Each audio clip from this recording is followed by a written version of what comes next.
तो आज का जो हमारा सेशन है, फोर्थ सेशन इस रिमाइंडर्स का, इब्राहिम अलैहिस्सलाम की ज़िंदगी के ऊपर हम लोग बात कर रहे हैं। तो अल्लाह ताला कुरान में फरमाते हैं, अगर आप कुरान पढ़िएगा, सूरह बकरा, सूरह नंबर 2, आयत नंबर 258, उसमें अल्लाह ताला फरमाते हैं कि अलम तरा इलल्लज़ी हज्ज इब्राहीमा फी रब्बिही, कि क्या तुमने उसकी तरफ देखा जिसने इब्राहिम अलैहिस्सलाम से बहस किया उनके रब के मुतालिक, अन आताहुल्लाहुल मुल्क, और ये कि जिसने बहस किया उसको अल्लाह ताला ने मिल्कियत दी थी, उसको अल्लाह ताला ने राजा बनाया था। जो बहस करने वाला इंसान था उसको अल्लाह ताला ने, जो इब्राहिम अलैहिस्सलाम से बहस कर रहा था वो कौन था? वो नमरूद, जो उनके वक्त का बादशाह था, वो था। अल्लाह ताला कहते हैं अन आताहुल्लाहुल मुल्क इज़ क़ाल इब्राहीमु रब्बी अल्लज़ी युहयी व युमीत, जब इब्राहिम अलैहिस्सलाम ने ये कहा कि मेरा रब वो है जो जिंदगी देता है और जो मौत देता है, तो वो जो नमरूद था उसने कहा अना उहयी व उमीत, कि मैं भी जिंदगी देता हूँ और मैं भी मौत देता हूँ। फिर इब्राहिम अलैहिस्सलाम कहते हैं क़ाल इब्राहीमु फ़इन्नल्लाह याति बिशम्सि मिनल मशरिक़ि फ़अति बिहा मिनल मग़रिब, तो अल्लाह ताला जो है, अगर आप कह रहे हैं कि आप भी जिंदगी और मौत देते हैं, तो अल्लाह ताला सूरज को ईस्ट से निकालता है, मशरिक से निकालता है, तो आप उसको मगरिब से निकाल दो। अगर आप बोल रहे हैं कि हम भी रब है, अगर आप बोल रहे हैं कि हम खुदा है या मेरे पास सारी ताकतें हैं, तो आप जो सूरज जो है, जो अल्लाह ताला ईस्ट से निकालते हैं, उसको मगरिब से यानी कि वेस्ट निकाल दो। फबुहितल्लज़ीना कफर, तो जो इनकार करने वाले शख्स था, जो काफिर था, जो वो बादशाह था नमरूद, तो वो जो है वो उसके ऊपर कुछ भी जवाब नहीं दे पाया, वो एस्टोनिश्ड हो गया, वो हार गया उसी वक्त। और अल्लाह ताला कहते हैं वल्लाहु ला यहदिल कौमल ज़ालिमीन, और अल्लाह जालिम कौम को हिदायत नहीं देता। तो ये चीज, ये जो बहस है, इसी के ऊपर हम लोग आज बात करेंगे। जो इब्राहिम अलैहिस्सलाम नमरूद से बात कर रहे होंगे, नमरूद से जो बात करते हैं, उसी के ऊपर हम लोग आज देखेंगे कि क्या है जो लेसन्स हम लोग को मिल सकते हैं, क्या लेसन्स है जो कि हम लोगों को इससे जो ये बात हो रही है, जो नमरूद से वो बात करते हैं, उससे हम लोगों को क्या सबक और सीख मिलता है।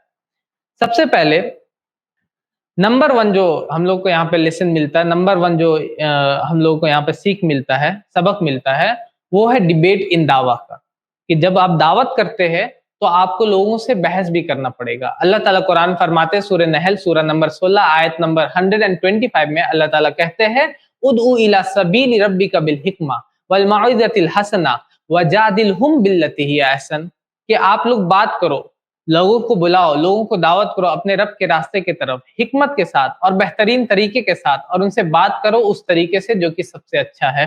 तो अल्लाह ताला कह रहे उदउ इला सबील रब्बिका बिल हिकमा, हिकमत के साथ, बेहतरीन तरीके के साथ, और उनसे जिदाल करो, जिद्दोजहद करो, उनसे बात करो उस तरीके के साथ जो कि सबसे अच्छा है। तो अल्लाह ताला हम लोगों को कह रहे हैं कि आपको जिदाल भी करना, आपको आर्गुमेंटेशन भी लोगों से आर्ग्यू भी करना है, आपको लोगों से जिदाल भी करना है। तो ये एक ड्यूटी है, ये चीज़ भी आपको करना है। जबकि आपको दावत जब आप करते हैं तो आपको लोगों से बहस भी करना होता है। बहुत बार ऐसा होता है कि लोग ये सोचते हैं कि नहीं, दावत हम लोग कर रहे हैं तो हम लोगों को सिर्फ अच्छे तरीके से, मतलब बहस नहीं करना है, हम लोगों को सिर्फ बात को, अपने मैसेज को पहुंचाना है। तो अल्लाह ताला कह रहे हैं उदउ इला सबील रब्बिका बिल हिकमा वल मौइज़तिल हसना वजादिलहुम, कि दावत करो हिकमत के साथ, बेहतरीन तरीके के साथ, और उनसे बहस करो। तो जो बहस आप करते हैं वो भी एक फॉर्म ऑफ दावा है, वो भी दावत का एक तरीका हुआ, वो भी फॉर्म ऑफ दावा। हिकमत के साथ भी करना, जैसे कि मैं आपको बोलूं कि आपको ये चीज बनाना, आपको चाय बनाना है चीनी के साथ और ये दूध के साथ और चाय की पत्ती के साथ, तो इसका मतलब ये नहीं कि कोई भी एक चीज के साथ हम बस कर सकते हैं, दूसरे चीज नहीं। अल्लाह ताला जब बोल रहे उदुल सबील रब्बिका बिल हिकमा, हिकमत के साथ, बेहतरीन तरीके के साथ, और आपको जिदाल भी करना होगा, कहीं कहीं पर आपको बहस भी करना होगा। अगर आपको डिबेट करना नहीं आता तो ये अलग बात है। अगर मुझको कोई चीज नहीं आता, इसका मतलब ये नहीं कि वो गलत हो जाता है, इसका मतलब ये नहीं कि दावा में वो चीज आएगा नहीं।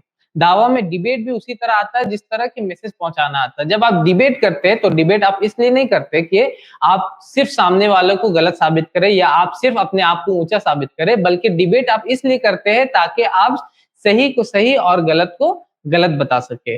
जिस तरह मूसा अलैहिस्सलाम ने फिरौन से डिबेट किया, बहस किया, नूह अलैहिस्सलाम ने अपनी कौम वालों से बहस किया। आप कुरान पढ़िएगा तो उसमें नूह अलैहिस्सलाम का जिक्र आता है। उसी तरह मोहम्मद सल्लल्लाहु अलैहि वसल्लम ने भी अपने वक्त में लोगों से बात किया, बहस किया। और इब्राहिम अलैहिस्सलाम ने भी जिस तरह ये आयत जो है सूरह बकरा सूरह नंबर 2 आयत नंबर 258, उसमें इब्राहिम अलैहिस्सलाम ने भी अपने वक्त के बादशाह जो नमरूद है उससे बात किया।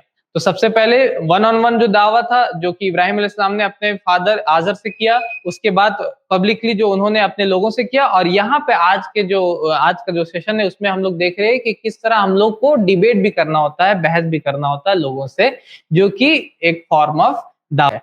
नंबर 2 लेसन हम लोगों को जो इस वाकये से मिलता है सूरह बकरा सूरह नंबर 2 आयत नंबर 258 में, कि जब भी आप किसी अथॉरिटी से बात कर रहे हैं, क्योंकि इब्राहिम अलैहिस्सलाम ने, आपने जब देखा कि जब इब्राहिम अलैहिस्सलाम अपने फादर से बात कर रहे होते हैं, आजर से बात कर रहे होते हैं, तो इब्राहिम अलैहिस्सलाम क्या करते हैं, इब्राहिम अलैहिस्सलाम ज्यादा बोलते हैं। इब्राहिम अलैहिस्सलाम बात कर रहे होते हैं और ज्यादा बोल रहे होते हैं, उनके फादर एंड में बोलते हैं। या जब वो अपने लोगों से बात कर रहे हो उस वक्त भी उनके लोग कम बोल रहे होते हैं। लेकिन यहाँ पर क्योंकि वो अथॉरिटी से बात कर रहे हैं, तो जब अथॉरिटी से बात किया जाएगा, जब किसी ऐसे लोग से हम दावत करेंगे जो कि हेड है और हेड ऑफ स्टेट है, या वो हेड अपने डिपार्टमेंट, जैसे कि अगर कोई फादर है या अगर कोई बड़े शख्सियत है, तो जब उन लोगों से दावत करेंगे तो टू वे कम्युनिकेशन हो जाता है। ऐसा नहीं कि आप सिर्फ बैठ करके उनको लेसन पढ़ाए। जैसे कि आप किसी फादर के पास जाते हैं, आप उनसे क्रिश्चियनिटी के ऊपर बात करने के लिए, तो आप ऐसा नहीं बोल सकते कि मैं सब चीज जानता हूँ क्रिश्चियनिटी के ऊपर, आपको इसको सुनना होगा। वहां पर आपको उनसे भी कुछ बातें सुनना होता है और उनसे भी बात करना होता है।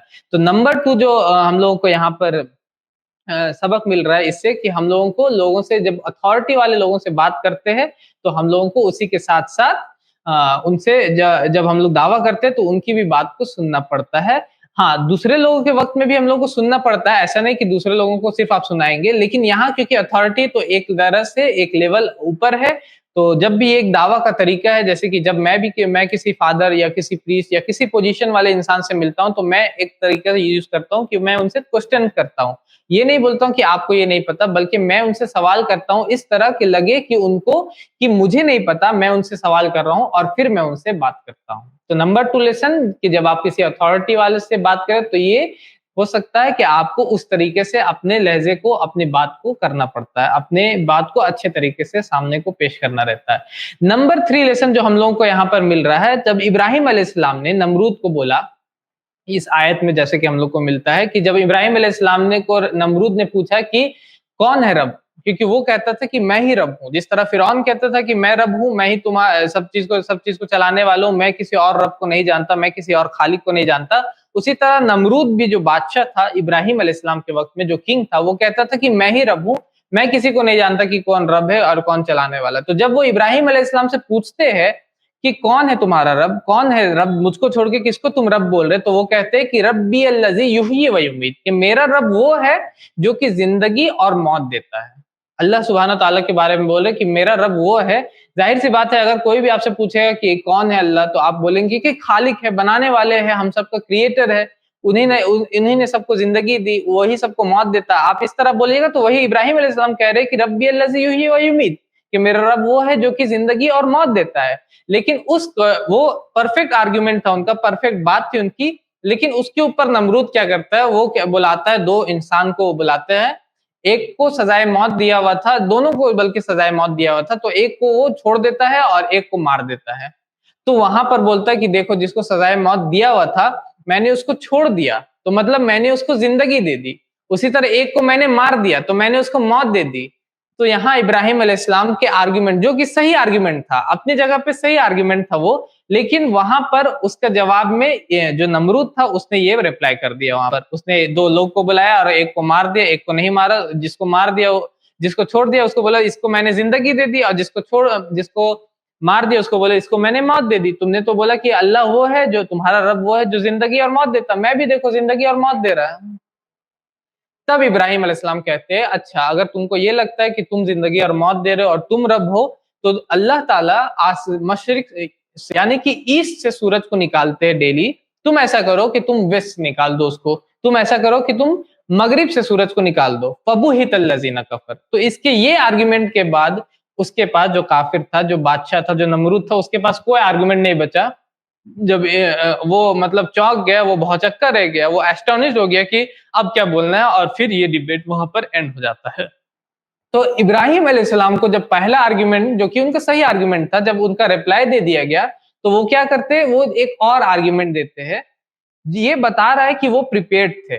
तो थर्ड लेसन हम लोगों का, जो हम लोग को तीसरा सबक मिलता है कि डिबेट में आपको प्रिपेयर्ड रहना पड़ेगा। अल्लाह ताला कुरान फरमाते हैं सूरह निसा में, सूरह नंबर 4 आयत नंबर 71 में, या अय्युहल लज़ीना आमनू खुदू हिदरकुम, के ए ईमान वालो, अपनी तैयारी को पूरी रखो, टेक योर प्रिकॉशंस, अपनी तैयारी को हमेशा पूरी रखो। अल्लाह ताला फरमाते हैं सूरह अनफाल में, सूरह नंबर 8 आयत नंबर 7 में, अल्लाह ताला कहते हैं वइद्दु लहुम मस्ततातुम मिन कुव्वतिम मिन रिबातिल खैली, कि आप उनके लिए पूरी की पूरी तैयारी के साथ रहो। तो जब भी आपको डिबेट करना है, दावा मतलब as a form of debate करना है लोगों से जिदाल के फॉर्म में, तो आपको प्रिपेयर्ड रहना होगा। ऐसा नहीं कि एक आर्गुमेंट को अगर गलत तरीके से जवाब दिया जाए तो आप उसका जवाब फिर वहां पर नहीं दे पाए। नंबर 4 जो लेसन हम लोगों को इस में मिलता है, इस बातचीत में जो नमरूद और इब्राहिम अलैहिस्सलाम के बीच में होता है, वो ये कि इब्राहिम अलैहिस्सलाम ने क्या किया, जब नमरूद ने उनके जवाब को दिया कि देखो, तुम कह रहे हो कि जिंदगी और मौत तुम्हारा रब देता है, लेकिन मैं जिंदगी और मौत दे रहा हूं। तो उसके बाद इब्राहिम अलैहिस्सलाम ने उसी आर्ग्यूमेंट को कंटिन्यू रखा, लगभग कि उसी चीज को, क्योंकि वो जिंदगी और मौत देके ये कह रहा था कि मैं रब हूं। तो इब्राहिम अलैहिस्सलाम ने उसी के आर्ग्यूमेंट को लिया और बोला, अगर तुम जानते हो कि तुम ही रब हो, अगर तुम ही रब हो, तो ये चीज मेरा रब करता है, क्योंकि वो कह रहा था कि मैं सब चीज चलाने वाला हूं। तो इब्राहिम अलैहिस्सलाम ने उसी आर्गुमेंट को और बड़ा कर दिया, क्योंकि वो दुनिया में सब चीज चला रहा था और दुनिया में जिंदगी और मौत दे रहा था, लेकिन वो जो पूरी की पूरी यूनिवर्स है उसको कंट्रोल नहीं कर सकता। तो इब्राहिम अलैहिस्सलाम ने उसी के आर्गुमेंट को और एक्सपेंड किया, और क्या किया, और बोला कि सूरज जो है उसको क्यों नहीं कंट्रोल कर सकते, सूरज जो है जो कि वेस्ट से ईस्ट से निकल रहा है डेली, उसको भी तुम कंट्रोल कर दो अगर तुम रब हो। मेरा जो रब है वो तो वे ईस्ट से निकालता है डेली उसको, वो डेली मशरिक से उसको निकालता है, तो तुम ऐसा करो कि तुम उसको वेस्ट से निकाल दो। और फिर उनका जवाब वहां पर हो गया। तो हम लोगों को भी दावा में हमेशा क्या करना चाहिए कि जो सामने वाला का आर्ग्यूमेंट है उसी के ऊपर रिप्लाई देना होता है। ये डिबेट में ये चीज हम लोगों को करना होगा। ये डिबेट का एक बहुत ही अच्छा टेक्निक होता है कि आपको हमेशा सामने वाले के आर्ग्यूमेंट को ले करके उसके बाद उसका जवाब देना होता है। जैसे कि अगर कोई बोले कि बहुत सारे लोग ये कहते हैं कि हर चीज में ईश्वर है, मतलब हर कण कण में ईश्वर है, तो आप बोल देते कि चलिए मैं फॉर सेक ऑफ आर्गुमेंट ये मान लेता हूं कि हर चीज में ईश्वर है, तो क्या कोई गंदी चीज है उसमें भी ईश्वर होंगे? क्या कोई रेपिस्ट है उसके अंदर भी ईश्वर होंगे? क्या कोई गलत इंसान, चोरी और डकैती करने वाला इंसान है उसके अंदर भी ईश्वर होंगे? तो उसके ही आर्ग्यूमेंट को लेकर के फिर आपको उसके आर्ग्यूमेंट को डिस्प्रूव करना होता है। उसी तरह जीव हत्या का हम पहले भी एग्जांपल दे चुके हैं कि जीव हत्या में जब वो कहते हैं कि जीव की हत्या नहीं करनी, तो उसी के आर्ग्यूमेंट को लेते हैं हम, ठीक है जीव हत्या नहीं करनी, तो क्या हम पेड़ को भी नहीं काटेंगे? अगर और सारे जीव को, डेटॉल को भी यूज नहीं करेंगे? तो डिबेट में ये बहुत ही बड़ा पॉइंट रहता है आपके पास कि ऐसा नहीं कि अगर कोई सामने वाला आर्ग्यूमेंट दे रहा है तो आप अपना आर्ग्यूमेंट दे, आप वो कुछ और बात कर रहा है, आप कुछ और बात कर रहे हैं। डिबेट में ये बहुत ही बड़ी पॉइंट रहती है कि आपको सामने वाला जब कोई पॉइंट रख रहा है तो उसी के आर्ग्यूमेंट को लेकर के उसको जवाब देना। जिस तरह इब्राहिम अलैहिस्सलाम को जब सामने वाले में जवाब दिया कि देखो मैं सब चीज कंट्रोल कर रहा हूं, तो उन्होंने क्या किया, उन्होंने उसी कंट्रोलिंग पावर पे ही सवाल किया, बस एक्सपैंड कर दिया। ये चीज जो वो सामने अपने कर रहा था, उसने इब्राहिम अलैहिस्सलाम ने बोला अगर तुम रब हो तो देखो तुम्हारे कंट्रोल में तो ये सूरज और चांद भी होना चाहिए, सारे चीज कंट्रोल करना चाहिए, जिस तरह तुम बोल रहे हो अभी, जिस जिंदगी और मौत दे रहे हैं। तो वहां पर वो जो इनकार करने वाला बादशाह, काफिर बादशाह नमरूद था, वो जवाब नहीं दे पाया। फबूहितल्लज़ीना कफर। ये नंबर 4 लेसन हम लोग को मिलता है इससे कि आपको सामने वाले के आर्ग्यूमेंट के साथ उसको जवाब देना है, उसी के आर्ग्यूमेंट को कनेक्ट करके अपने जवाब को देना, जिस तरह के सामने वाले के फोर्स को यूज करके उसको हराना पड़ता है। पॉइंट नंबर 5 जो ये डिबेट, इस बात से हम लोग को जो लेसन मिलता है कि हम लोगों को कभी भी घबराना नहीं चाहिए, कभी भी अफ्रेड मतलब डरना नहीं चाहिए, और हमेशा सच बोलने वाला होना चाहिए, अगर भले ही आपके सामने बादशाह ही क्यों ना हो। जिस तरह इब्राहिम अलैहिस्सलाम के सामने नमरूद है, वक्त का बादशाह है, लेकिन फिर भी वो डर नहीं रहे। वहां पर इब्राहिम अलैहिस्सलाम के सामने वो खड़ा है और वो कह रहा है कि मैं रब हूँ, तुमको कौन कौन है तुम्हारा रब बताओ, अगर मैं रब नहीं हूँ। और फिर वो उनको सही से बताते हैं रब्बी अल्लज़ी युहयी व युमीत, कि मेरा रब वो है जो जिंदगी और मौत को देता है। मेरा रब वो है जो सूरज को ईस्ट से निकालता है, और सारी बातें वो कह रहे हैं। ऐसा नहीं कि बहुत बार हमारे साथ ये होता है डिबेट में, ये दावा में, कि हम जब जाते हैं किसी के पास कोई अथॉरिटी वाले, तो हम लोग क्या करते हैं, ट्रुथ से, सच्चाई से हटने लगते हैं और उसके बाद कुछ और बोलने लगते हैं। मेरे साथ एक एग्जाम्पल इस तरह हुआ था कुछ साल पहले, 1-2 साल पहले। हमारे एरिया के जो डीएसपी है वो हमको बुलाते हैं, मेरा खुद का इंटरव्यू चल रहा होता है, लोकल चैनल पे बकरीद का मौका रहता है, इसी तरह बकरीद का सीजन था और उसके बाद मेरा इंटरव्यू चल रहा था टीवी के ऊपर। तो वो डीएसपी क्या करते हैं, वो मुझको बुलाते हैं, and he was a Christian, और वो क्रिश्चियन होते हैं। तो वो मुझको बुलाते हैं, वो चैनल वाले ने मुझको कॉल किया कि आपको बुला रहे, वो डीएसपी साहब बात करना चाहते हैं आपसे, आपका इंटरव्यू देखा था। हम लोग वहां जाते हैं विद द कुरान, मैं कुरान लेकर के जाता हूँ डीएसपी के पास।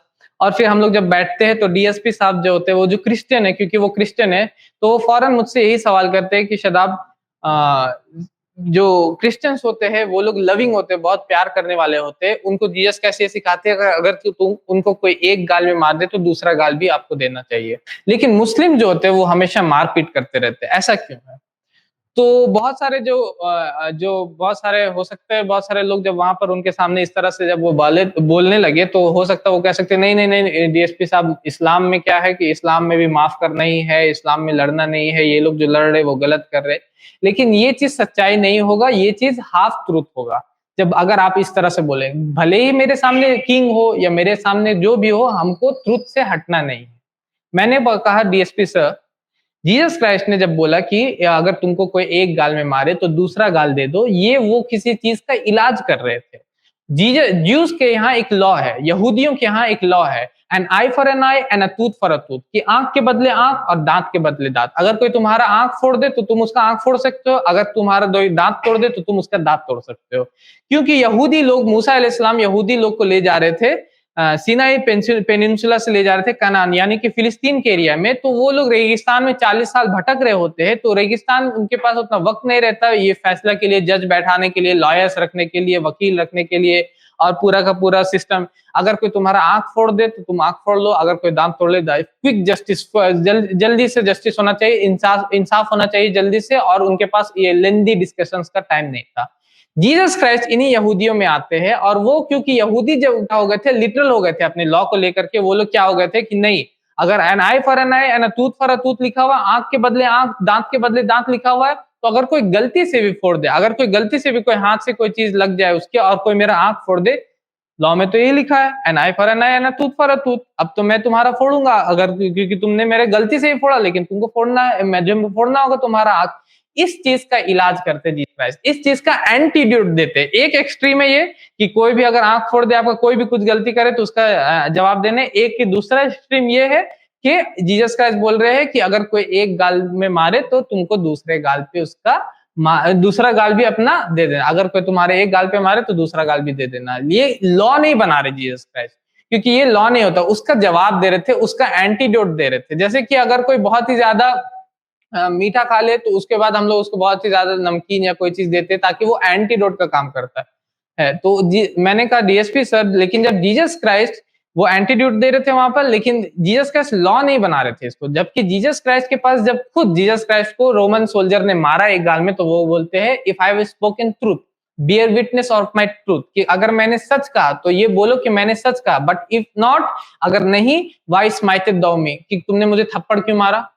जीसस क्राइस्ट ने खुद उनको दूसरा गाल नहीं दिया। अगर उनका लॉ ये रहता तो जब रोमन सोल्जर ने उसी जॉन में, जब गॉस्पेल ऑफ जॉन में रोमन सोल्जर उनको मारता है तो उनको दूसरा गाल दे देना चाहिए था। और ये कोई लॉ ही नहीं है। अगर कोई आपके किसी भी के भी फादर के या कहीं भी आप चल जाए किसी क्रिश्चियन के घर में और आप वो दरवाजा खोलता, आप उसको एक गाल में थप्पड़ मारिएगा, कि वो दूसरा गाल हो सकता वो दे दे, जरूरी नहीं दे, लेकिन हो सकता वो दे दे। दूसरे दिन आप जाइएगा फिर से मारिएगा, हो सकता है, लेकिन तीसरे दिन जब आप उसके पास जाइएगा तो वो जरूर छुरी लेकर के या कोई चाहे तो तुम भी उतना ही तकलीफ पहुंचा सकते हो जितना तुमको तकलीफ पहुंचाया गया हो। वला इन सब्र, लेकिन अगर तुम सब्र कर लो, लहुवा खैरुल लिस्साबिरीन, तो सब्र करने वालों के लिए बेहतर होता है, सब्र करने वालों के लिए भलाई होता है। तो यहाँ पर ये लॉ बन सकता है, ये चीज कि अगर तुमको कोई तकलीफ दे तो तुम उसका बदला ले सकते हो, लेकिन अगर तुम सब्र कर लो, एक इंसान को आप बोलिएगा कि सभी सब्र करने वाले सभी लोग अगर कोई तकलीफ पहुंचे तो वो बदला नहीं लेंगे, दूसरा गाल दे देंगे, तो ऐसा नहीं। हाँ, कुछ लोग हो सकते हैं जो अब माफ कर सकते हैं।